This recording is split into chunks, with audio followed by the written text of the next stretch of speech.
around the Department of Defense. This is your daily news brief. Secretary Mattis calls South Korean and Japanese counterparts. I'm Mark Weeks. Defense Secretary James Mattis spoke by phone to the South Korean and Japanese defense ministers in two separate calls to discuss the results of the recent summit between the U.S. and North Korea.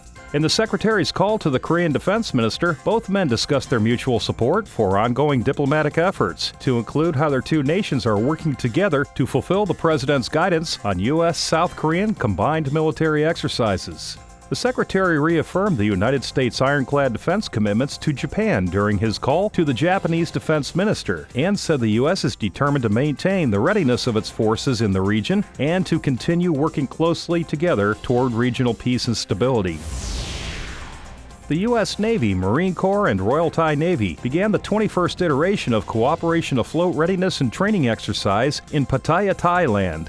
The exercise series, known as CARROT, is organized in bilateral phases with regional nations. The exercise highlights the ability of partner nations to work together toward the common goal of ensuring a free, open, and stable Indo-Pacific maritime security environment, and is designed to enhance capabilities of naval operations. Celebrating the 243rd birthday of the U.S. Army, Secretary of the Army Mark Esper reflected on the Army's nearly 2.5 centuries of defending the nation and said he remains optimistic about the future of the service he leads. Secretary Esper says the Army has a new vision that ensures it'll remain in its place as the most dominant and most lethal fighting force in history.